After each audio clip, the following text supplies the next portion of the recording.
Hello everyone, this is Nitpicking Nerd, and this is my review of episode 8 of season 3 of Star Trek Strange New Worlds, called 4.5 Vulcans. And this is the worst episode in all of Star Trek. You're risking permanent brain damage if you watch it. So even the very first shot we see is of a bunch of planets which are way too close together. This is something that all of New Trek is always doing. And it was never super realistic even in the older Star Trek shows, but it was never this blatant. When they go into nebulas and it's basically like dense clouds, and so I could always excuse it, maybe it's some unknown phenomenon to today's science and stuff like that, but in Discovery and in this show, they always show a bunch of planets really close by. Like if it was like that in reality, they would all crash together. And also some of the planets are always blown up, like in the burn, with the debris somehow floating next to the planet without falling down. We also saw that in a previous episode in this season when they went to that planet to pick up some flour, and we saw a bunch of debris floating in the sky and unmoving. And all the planets being so cluttered together in a way that doesn't make sense, which visually might be more pretty this way, and I'm all for being visually pretty, but they could do such a thing without being so blatantly unscientific, meaning they could show maybe these are all moons of some gas giant, and all the moons just happen to be in line for the camera and stuff like that. So they could show pretty images like that, but also in a way that makes sense. But in these new shows, they always show it in a way that doesn't make any sense. Then we see Batel and Pike boxing or training to box, and she obviously is stronger than him, because that's also something that always is the case in New Trek. And he gets scared by her and says, "Did I cheat on you in your dream?" or something. And that line also is a sign of an internal continuity mistake, because we've seen that they were together from the very first episode of the show, and yet Pike slept with other women in other episodes, and so obviously they were not exclusive since they were seeing other people. And yet here he asks, "Did I cheat on you in your dream that you're so angry that you're able to beat me up so easily in boxing?" So at least they have the excuse that maybe she has the Gorn genes because of that abortion they did of the Gorn embryos, who somehow fused with her, so maybe that's the excuse. Then Spock explains about the situation that they have to go and save some primitive planet which is pre-warp, and yet the Vulcans once made contact with it to save that planet from some kind of disaster and gave them nuclear technology which powers their whole planet, and that malfunctions, and the Vulcans are too far away to reach it, and that's why the Enterprise has to go there. But because those aliens don't yet know about the existence of other aliens, and that's why they have to pretend to be Vulcans when they go there. And nothing about this explanation makes any sense, because why should you hide yourself from the aliens when they know there are aliens? And also the Vulcans were the ones who originated the whole Prime Directive idea, even though it wasn't called that way back then, I guess, but they had the same kind of rules. That's why they only made first contact with Earth after the first warp flight. And we had an episode in Enterprise in which we saw that the Vulcans visited Earth in the 1950s and also were not allowed to interfere or reveal themselves to the locals. So the Vulcans were following the exact same rules as the Prime Directive before the Federation existed. And yet here they imply that because it happened before the Federation, that's why the Vulcans interfered. And that's why they have this weird situation. And also it doesn't make sense, if those aliens know about other aliens, then why not reveal the humans to them? So it doesn't make any sense, especially since the Vulcans are now part of the Federation. So what's the problem exactly? Also, we can say maybe that first contact happened before the Vulcans themselves made up those rules, and so maybe before the 1950s. The problem is that in the Deep Space Nine episode Little Green Man, Quark specifically said that the Vulcans didn't yet have warp technology in 1947, which was a few years before that episode we saw in Enterprise. So the Vulcans were also new to space travel at fast speeds, at least in that time period. I know it kind of contradicts the overall continuity of the Vulcans and the Romulans and all that kind of stuff. It also doesn't make sense that this planet didn't yet invent warp travel if the Vulcans visited them centuries ago and gave them nuclear technology. I guess maybe they don't understand their own nuclear technology. Maybe it's all been automatic and the planet's inhabitants are so primitive they don't yet know how to fix it. I guess I can come up with excuses, but the episode itself didn't really make any sense. And it also brings me up to something I wanted to discuss anyway, because someone in the comments of my previous review said that I made a mistake because I complained about the Prime Directive when the Federation was getting involved in that war between two other planets, and I said it violates the Prime Directive, and someone in the comments said, but those planets are not pre-warp, they are spacefaring, and so that's why the Prime Directive doesn't apply. And I disagree because we have many examples from TNG specifically in which they had dealings with planets who do travel the stars and are aware of aliens, and it was still forbidden to interfere in their internal affairs. So I would say that the Prime Directive has degrees. So if it's a pre-warp society, then it's absolutely forbidden to interfere. If it's post-warp, then it is allowed to make contact with them and talk with them, but it's still not allowed to interfere in their internal affairs. Unless, I guess, if they ask for your help, if they're a unified world government and there are no different warring factions, then it is allowed to interfere. And if they agree to join the Federation, then it's more allowed to interfere because they're part of your society now and so on. So there are different degrees to it of how much you can interfere or not. And in most cases, when we saw our heroes interfering on planets in the shows, it was usually because they accidentally got involved or some crew member got kidnapped by the aliens, or all kinds of situations that forced them to get involved and to interfere. And so they never really got punished, so I guess under those circumstances it wasn't so bad to interfere. And for example, in the TNG episode Justice, we had the Edo people who looked kind of primitive, and yet the Enterprise was allowed to make contact with them, so I guess they were either post-warp, or they met other aliens already, and so it was allowed to talk with them and to visit their planet. And yet they were still not allowed to interfere in their laws. And only because Wesley got kidnapped and was about to get executed, that's the only reason the Enterprise had to interfere to try to get him out. And we have another example in the TNG episode Symbiosis, which had two planets in the same solar system, who asked the Enterprise to fix their cargo ships because they were having problems trading with each other, and it turned out that one planet was exploiting the other one, who were addicted on a drug that only the other planet could provide. And so it was never specifically said if they were post-warp, since it was all in the same solar system, but since the Enterprise was allowed to talk with them, I guess they were post-warp, or maybe it's because they were aware of other aliens of each other's planet. So it was all a bit murky in that episode, but obviously the Prime Directive still applied, since Picard was not even allowed to tell the people on one planet about the fact that the other planet was exploiting them, because if he did that, that would violate the balance between them. So in the end, he kind of found a loophole to do the right thing without violating the Prime Directive, and he did that by simply not interfering. He decided not to repair their ships, and that way that other planet would find out naturally that they're not really have to continue taking that drug, because they would suffer withdrawal, but they would survive. They were thinking they have to get a cure from the other planet, but if Picard simply doesn't repair their ships, they would find it out naturally. And so in the end, he decided not to interfere, because that would actually solve the problem by itself.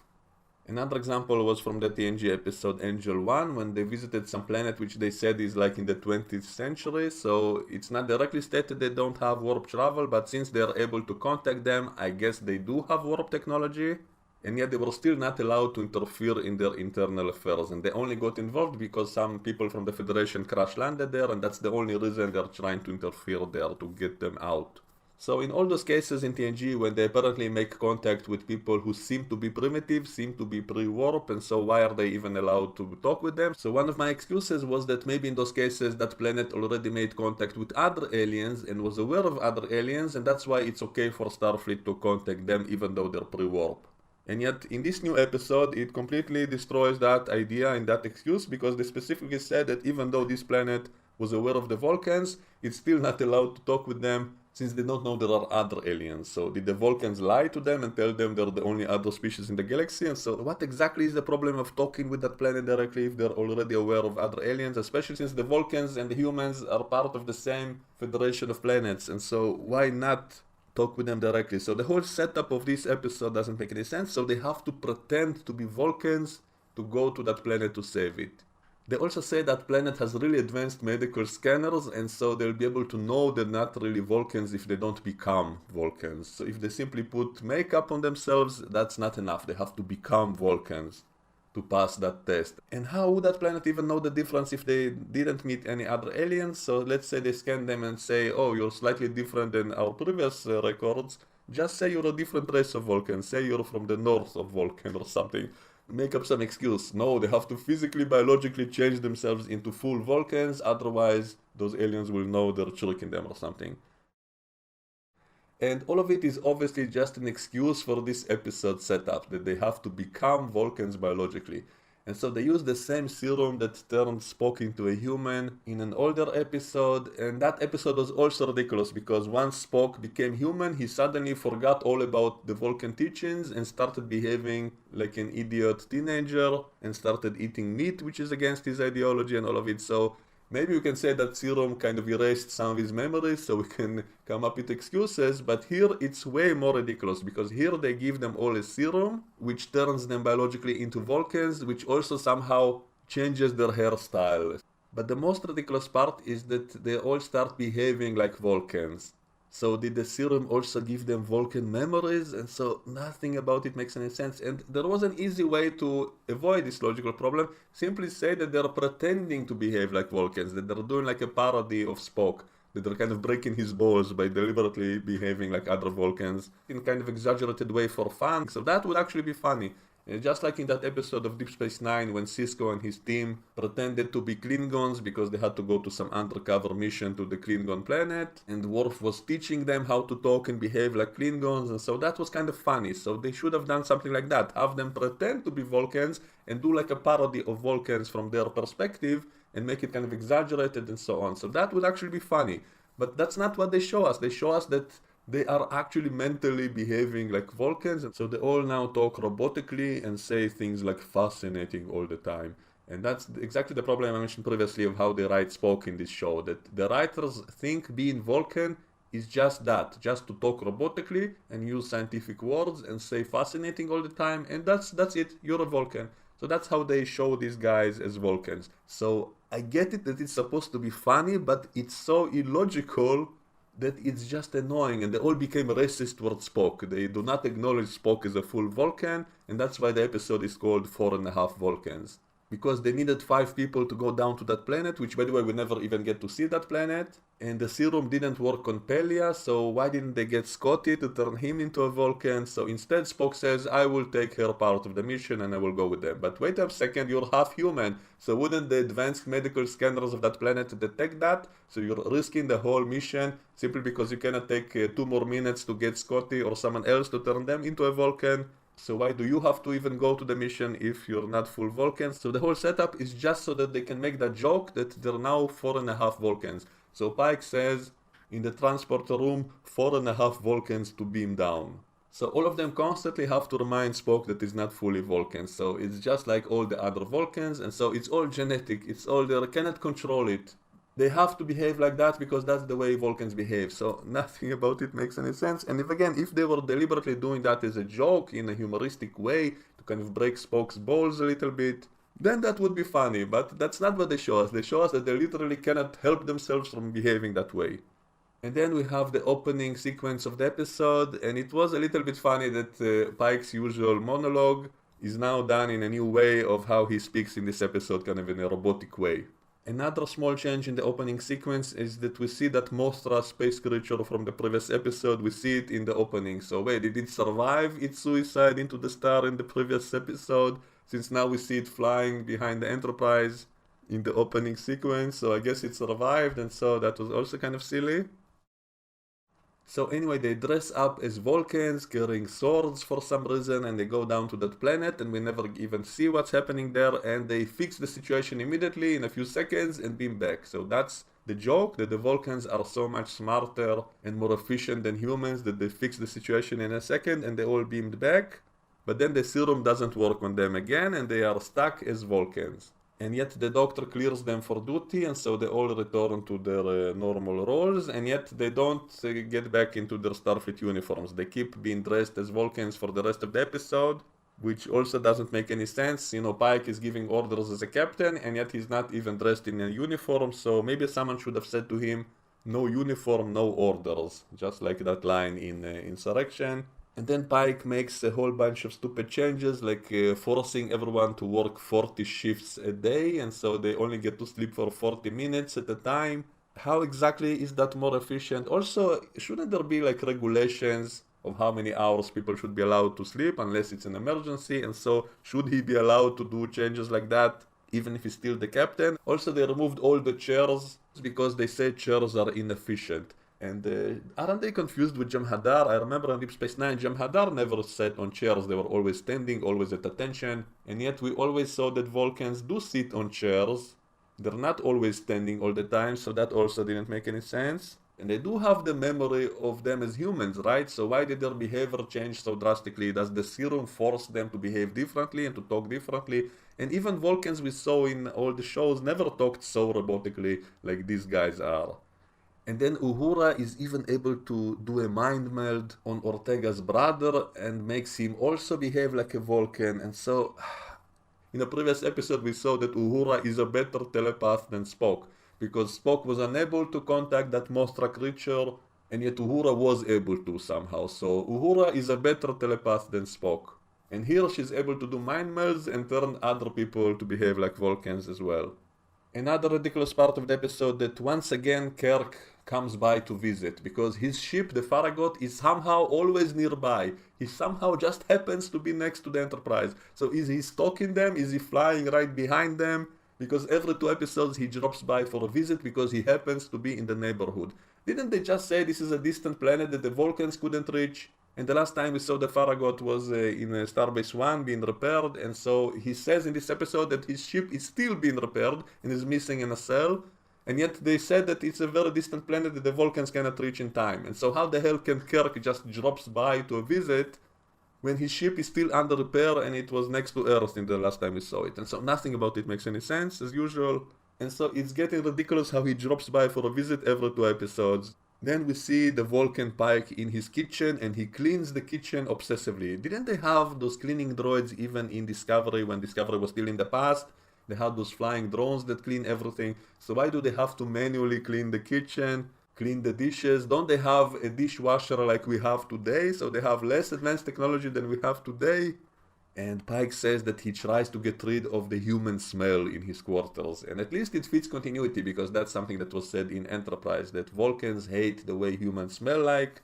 And Kirk wants to go on a date with La'an, but he doesn't want it to be too obvious, I guess. And so he invites Scotty with him and buys him a drink. And so I guess Kirk turned Scotty into the alcoholist he later became, because in this show so far, Scotty keeps saying how he doesn't like to drink anything, and yet they keep forcing him to, and that will start his road to becoming a full alcoholic later on. And Vulcan La'an becomes obsessed with the weapon systems, and she demands that Scotty gives her the schematics of the ship's power system or something, and he doesn't want to do it, so why not? Is it really so secretive? Isn't she a Starfleet officer? Didn't they go back on duty, so why cannot she access it herself?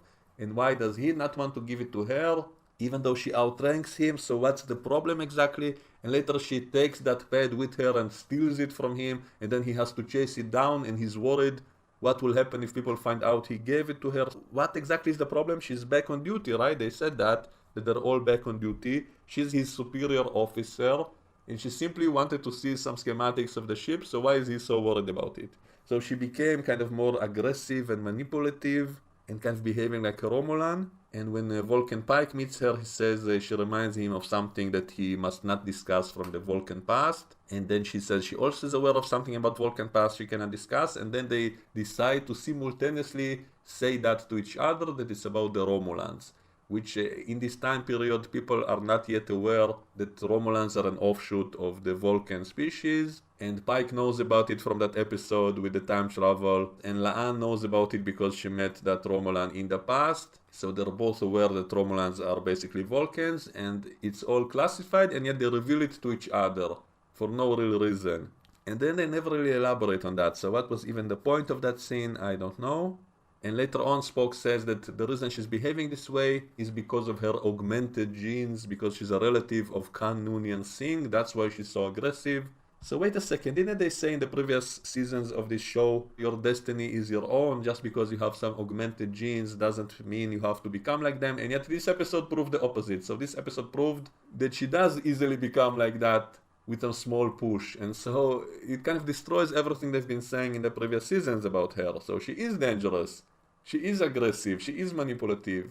So anyway, Nurse Chapel finds a way to fix the serum to get them back into humans, but then they don't want to become humans. They want to stay as Vulcans because they think they're being more efficient, and then it's not allowed to force it on them. So it's their own free choice, And so unless they can convince them to take the serum, then they will stay as Vulcans. And then Una suddenly says, oh, I have an ex-Vulcan boyfriend who happens to live nearby here. So let's visit him because he happens to be an expert on Vulcan Katras and he can help us, something like that.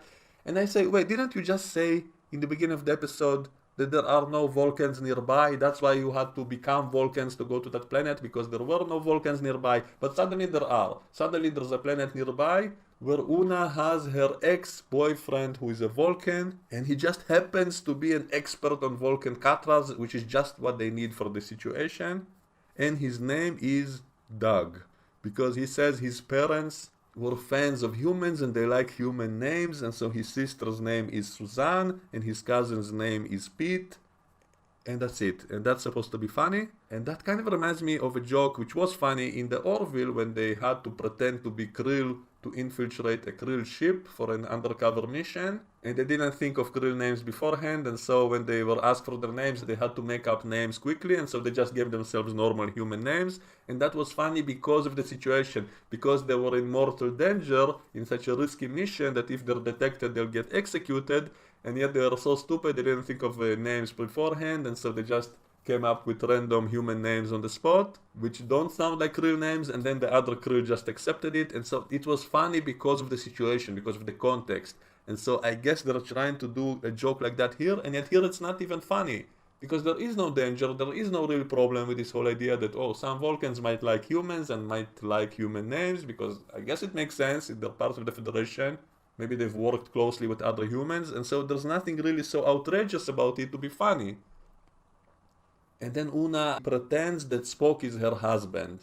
And then Spock just rolls with it. Spock continues this lie that she started and keeps pretending that he's married to Una and that they have two children, and then they also have to come up with their names on the spot and then do it poorly. And so they're trying to do the same kind of joke like in the Orville, only here it's not even funny. And it's just stupid. And why would Spock lie? Didn't he specifically say many times in the old show that Vulcans do not lie? And yes, we did see some cases that Spock did lie and did deceive people, but it was usually for the greater good. If it was so important to save the galaxy or to save the timeline or to save someone's life, then he was willing to break his rule of not lying because it had some higher purpose.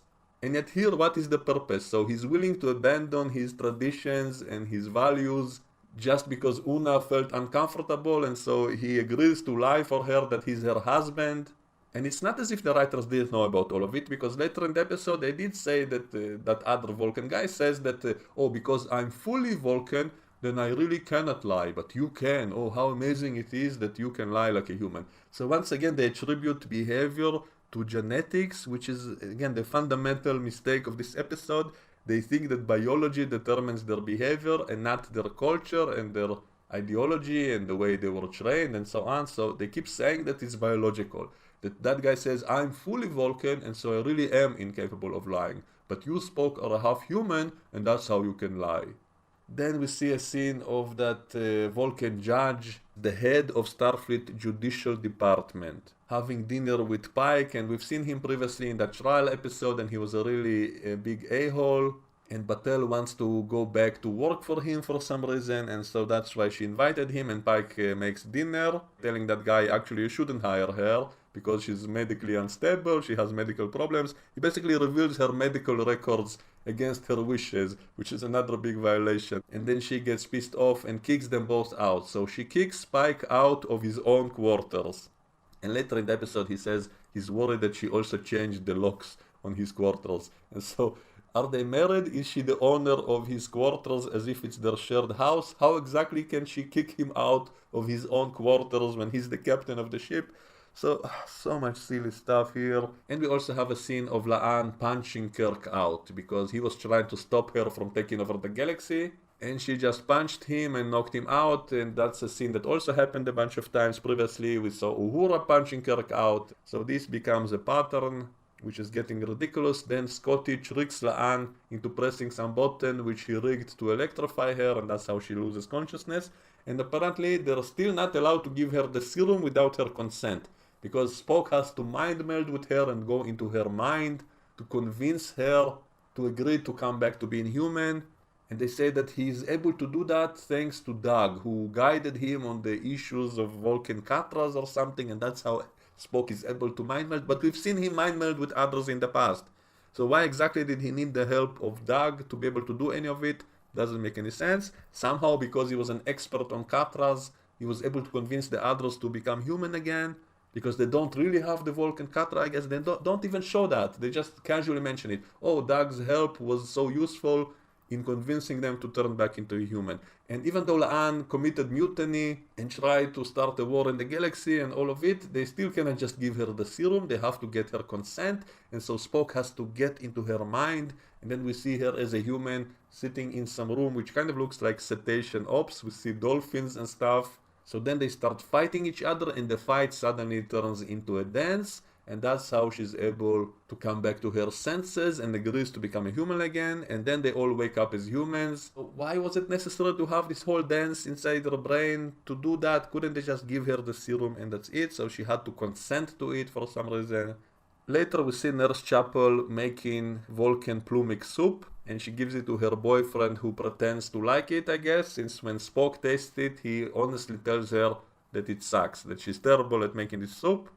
I did kind of like this scene for the simple reason that it's a nice tie-in to TOS, because back then we had a scene of Nurse Chapel trying to give plumix soup to Spock, and then he angrily threw it out of the room and shouted at her that he doesn't want her soup. So this scene here kind of makes that scene in TOS slightly funnier, because it implies that he didn't want her soup because he already knew it tasted bad. So that is slightly funny. I will be making edits of that on my other channel as usual.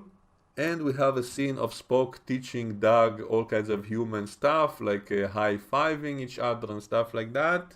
But shouldn't that guy know all of it already, since he was such a big admirer of humans, and he liked humans, and his parents liked humans, and so why is he so surprised by any of it? If he studied humans anyway, why is any of it new to him? So why does he need Spock to teach him about humans when he was such a big expert anyway? And also they said that he spent so much time with Una in the past. Why is he surprised by any of the stuff that Spock is showing him, like doing high fives? And in the very end, Spock also smiles, and that's the end of the episode. So once again, Spock behaves nothing like he should be behaving like, and it keeps getting worse. Like, he becomes more human as the show goes on, and it's supposed to be a prequel, so shouldn't it be the other way around? Shouldn't he start behaving more like a Vulcan the closer it gets to the time of TOS?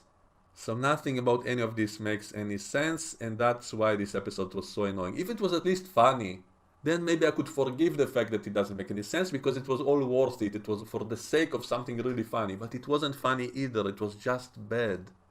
So that's my opinion. Let me know what you think, and we can discuss it in the comments below. And I will see you all next time. Bye bye.